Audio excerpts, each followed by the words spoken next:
En un mundo que nos impulsa a vivir desde la prisa, el juicio y la insatisfacción constante, existe una forma más feliz de ser.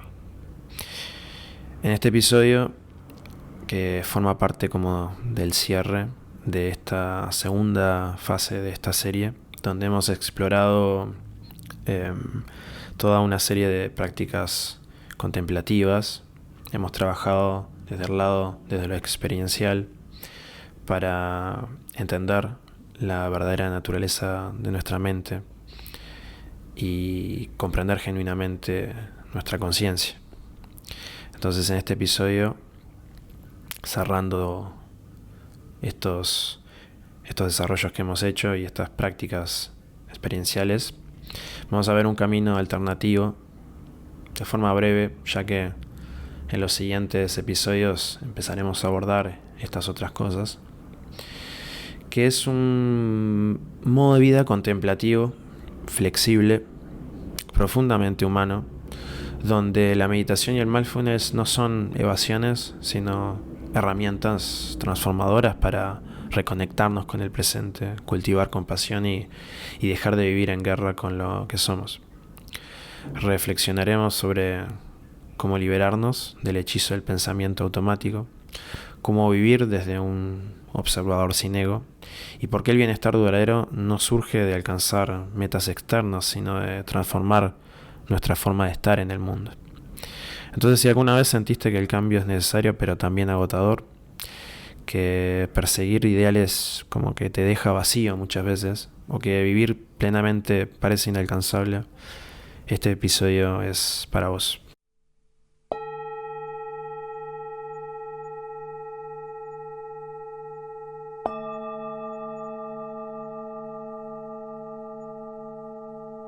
Sin caer en una racionalidad superficial que categoriza y separa todo, que solo puede manejar las cosas paso a paso con una limitada atención, ni entregándonos al desenfreno y furia de las emociones, y con una actitud escéptica ante el conocimiento, podemos cultivar un modo de ser basado en la contemplación de la mente, un modo más flexible, abierto, comprensivo y libre de ser en el mundo. Una forma de ser que ve las interconexiones de las cosas y los significados globales y profundos, que al combinarse con la compasión y la bondad, desarrolla nuestro potencial como seres humanos. Pensemos en las cualidades internas que una humanidad posiblemente tendría bajo este marco de referencia. Seguramente entre esa lista encontremos elementos como estar más presentes con nuestra atención, juzgar menos a los demás, ser abiertos a la experiencia, reconocer y aceptar de forma madura como las cosas son, tener una mayor conexión con los demás seres, tener mayor paz y ecuanimidad, ser más compasivos y generosos, practicar un altruismo con sabiduría y tener una capacidad expandida de felicidad. Este tipo de cualidades son factores que podemos desarrollar a través de una ciencia y práctica contemplativa, como hemos visto, tal como hemos profundizado a lo largo de estos últimos episodios. En los episodios siguientes empezaremos a abordar otros aspectos desde un enfoque más reflexivo y filosófico, podríamos decir, más que trabajar prácticas experienciales.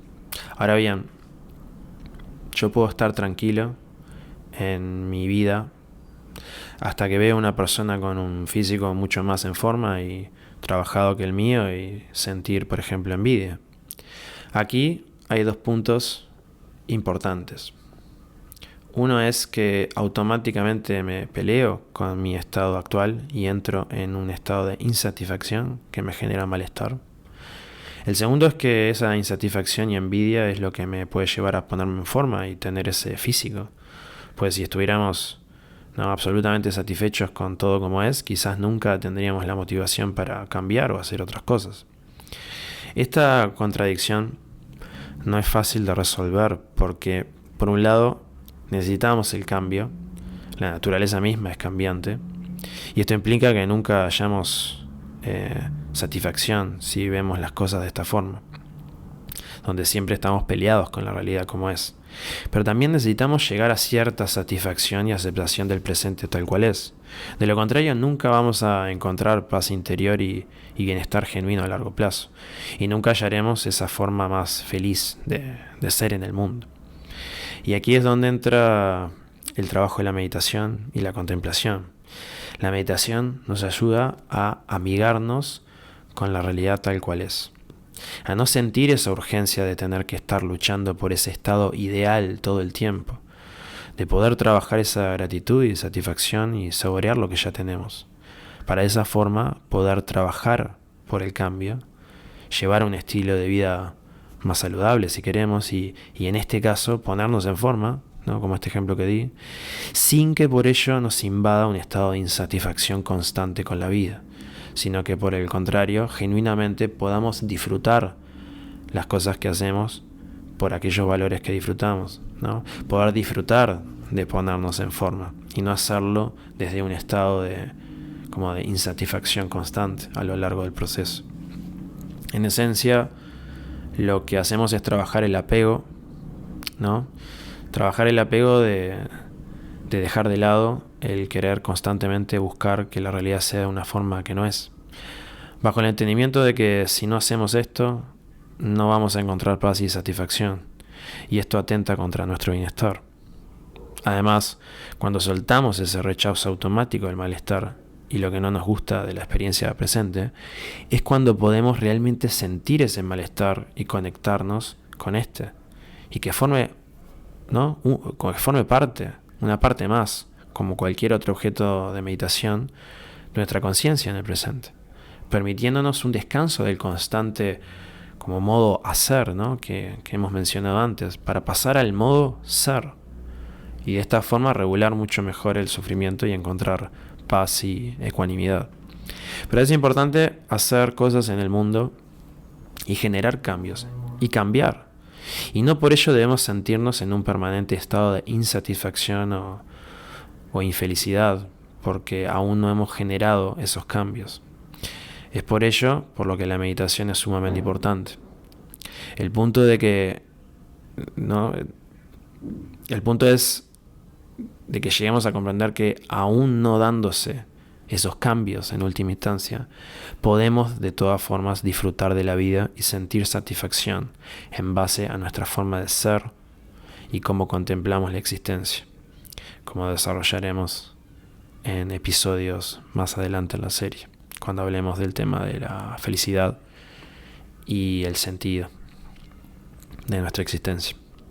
En otro orden está entender, a través de la meditación y la contemplación, que tener un cuerpo perfecto no es sinónimo de felicidad y bienestar duraderos. Eso más bien es una ilusión conceptual. Esto no debe confundirse con que buscar cosas como estar en forma no sean una fuente de bienestar y motivación personal, como con muchas otras cosas que nos hablan de superación personal, ¿no? De lo contrario, corremos el peligro de caer en una postura como hasta nihilista, donde ya nada puede darnos bienestar y significado. Pues si pensamos que aquello que perseguimos no nos va a dar felicidad alguna, terminaremos desganados y apáticos con nuestras metas y objetivos. El punto en realidad es que podemos disfrutar de estas cosas realmente si las sumamos al asiento y base de todo el edificio de la felicidad, que es una forma de ser trabajada con la contemplación, como veremos en esos episodios que comenté que abordaremos más adelante.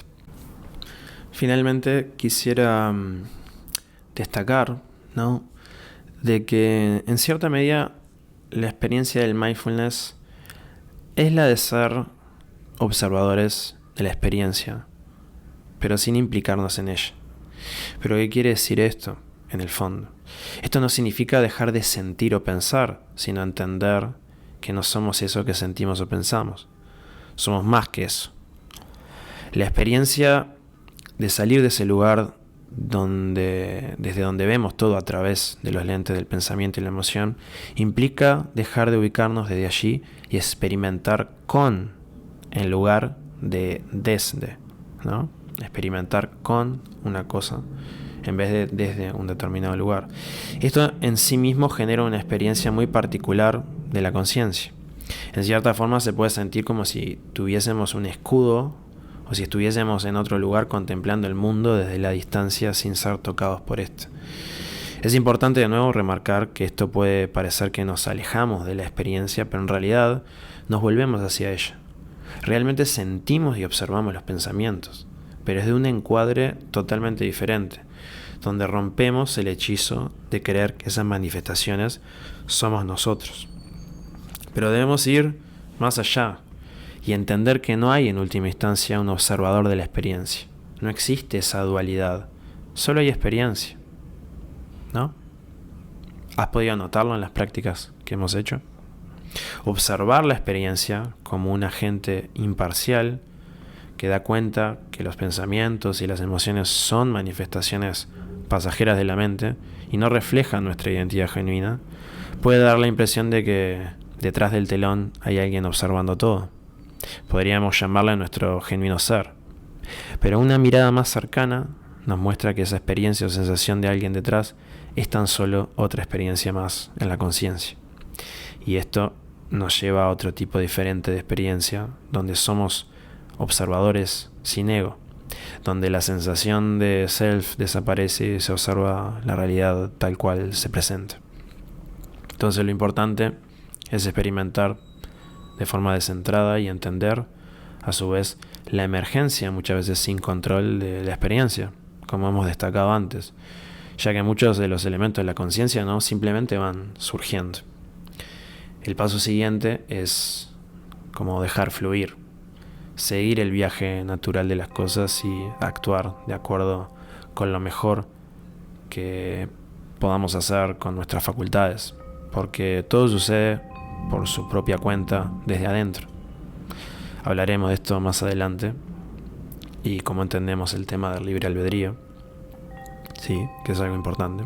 Por ende, en realidad, una de las cosas más importantes que podemos hacer es simplemente ser observadores de la experiencia, pero desde una conciencia sin ego, como genuinamente es. Y quizás allí podamos entender también en qué cosas nosotros podemos decidir y ejercer nuestro libre albedrío. Y conectando todo e integrando todo, desarrollar el camino para volvernos maestros y sabios.